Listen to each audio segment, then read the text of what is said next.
So hey, welcome back. Let's talk about Final Fantasy XIII and cruise ships. You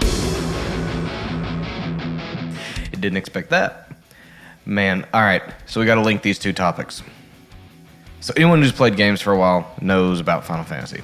And while I'm a big fan of the series, I'm not a particularly big fan of 13 for a bunch of reasons. But it and the soundtrack hold a pretty big little. They hold a place in my heart, thanks to some pretty insane decision making that I made when I was younger. But this story has a pretty good lesson involved in it, so hang out and see how I connect this. So way back in ancient times, like 2009, I had just about the craziest year of my personal life that I've had up to then or since. And and I graduated college. Hashtag overachiever, because it took me 5 years, which I guess is normal now. But at the time, everyone but me was doing it in 4. And my first thought was, what now? See, a lot of you people probably had intentions on getting degrees that you would eventually use in the job place or to do anything with. My degree was in history. And while I love history, it's not exactly what one would consider a marketable degree unless you're going into history teaching or being a lawyer. There's a tidbit for you. If you want to go to law school, a history degree is not a bad idea. Or at least it wasn't in 2009. But anyway, I had played jazz throughout college on scholarship, and I had been a weekend gigging machine for about, 10 years. For as long as I could remember, I wanted to make music my primary mode of income and be my job. But my major was really unrelated to making music a career, despite my dream and desire to do so. And casino and bar gigs weren't doing anything more than helping pay the bills. They weren't going to show me the world from Shreveport and give me the house I wanted and all these other things that bar gigs just weren't going to cut it. But thanks to college and being a guitarist that could actually read charts, which is not as common as the rest of you musicians would think or hope, I was kind of an outlier where I was from. With the chart reading experience and questionable decision making, I decided I wanted to play on cruise ships. Because it sounded awesome. No other really good reason. I applied, auditioned. It's really that easy if any of you are interested. Message, comment, I'll tell you how it goes.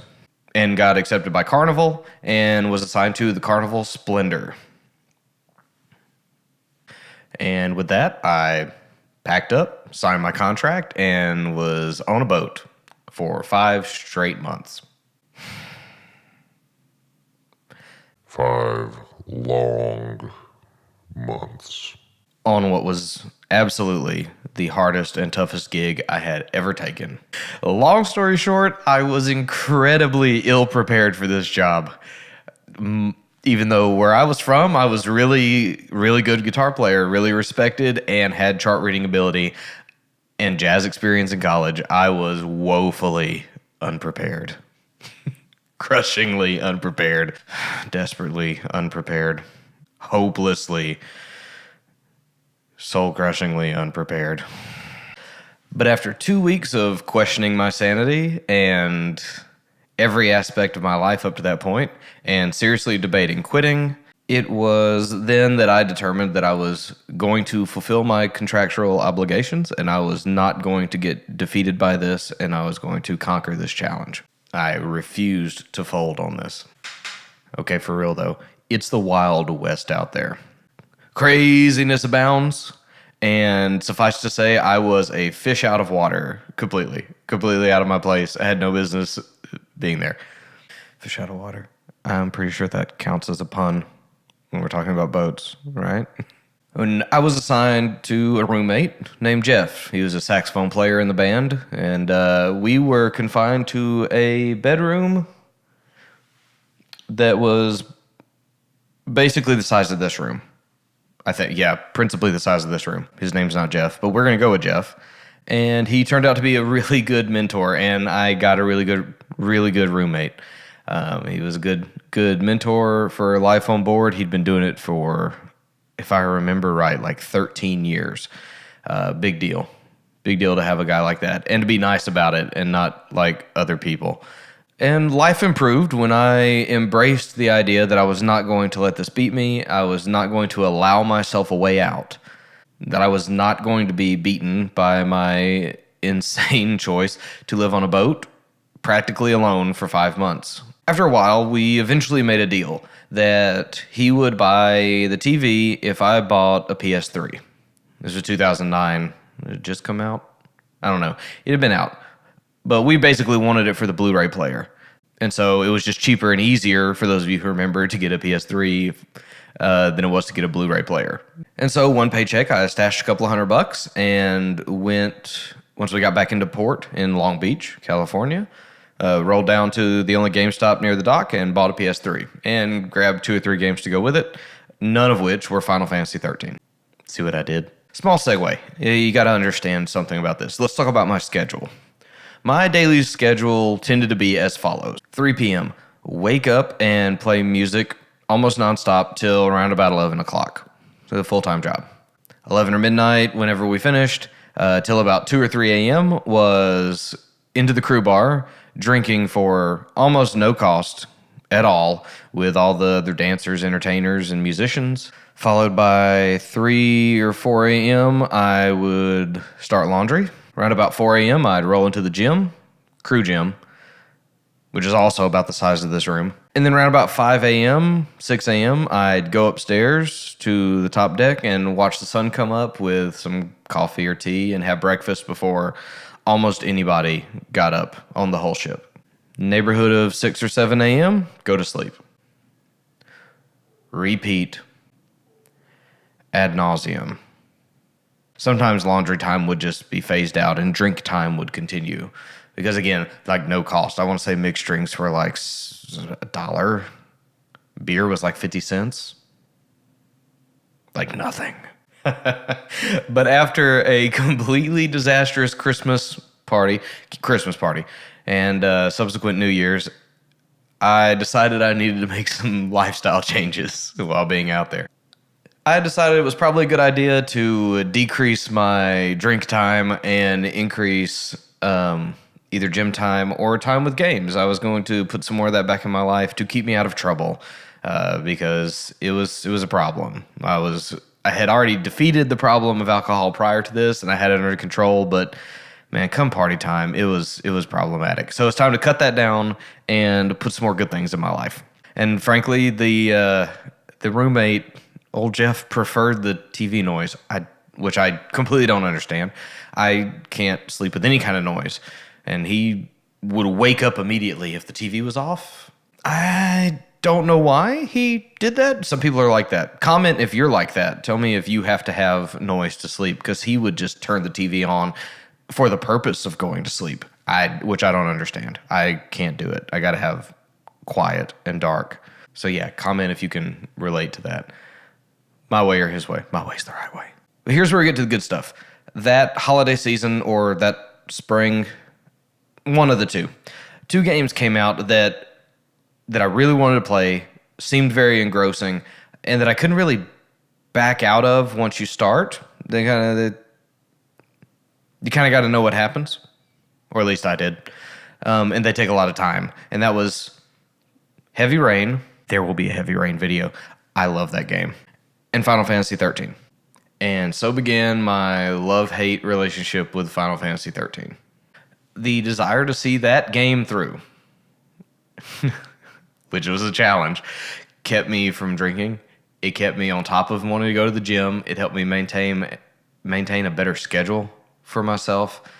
And most importantly, I didn't have to buy another game really for a while to help me pass the time while I looked forward to getting off the boat. Never mind that I didn't like any of the characters, nor the writing.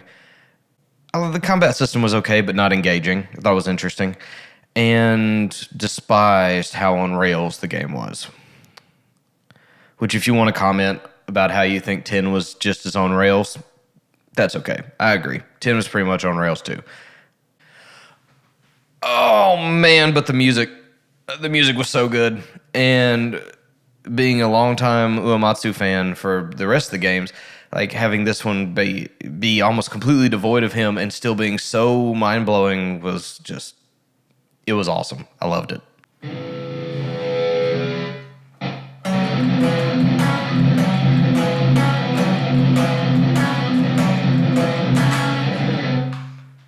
Man, that riff.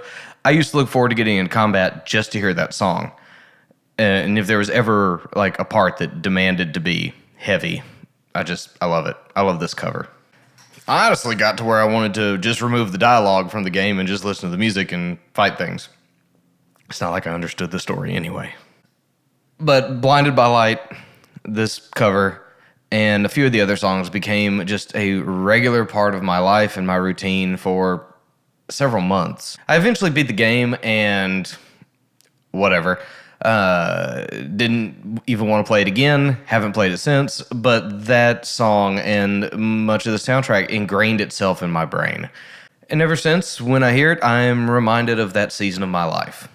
I learned to adapt and change and grow as a person and embrace living a life that before I didn't even know was possible. Those things that people dreamed of, and to be so grateful and willing to go do things that other people only dream of, and to have experiences that change who you are and send you down a different road. And I'm reminded to be grateful that I got to live experiences that so many people never get to do. I went to the Mexican circus in Puerto Vallarta. Whew, that was exciting. They rode children around on hippos. Hippos. Hippos. That song is always a reminder for me to persevere, to press onward, to accept the challenge that's set before you in such a way as to conquer it and grow and win your race. That when things don't go as planned, when it seems one door shuts and nothing else is opened, that song and those memories, they come back and they tell me to find my own new door to open, my own new window to jump through. That all of us need to chase dreams, even when it's hard, and that we need to be responsible, to accept our choices, and stand by our word. I wanted to quit so many times, but I finished my contract. I stood by it.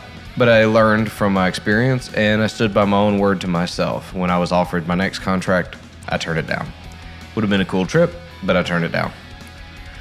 Essentially, though, I wouldn't trade my time on the Carnival Splendor for anything. It shaped every aspect of my life from that point forward. And those memories and experiences are forever a landmark event in the story of me.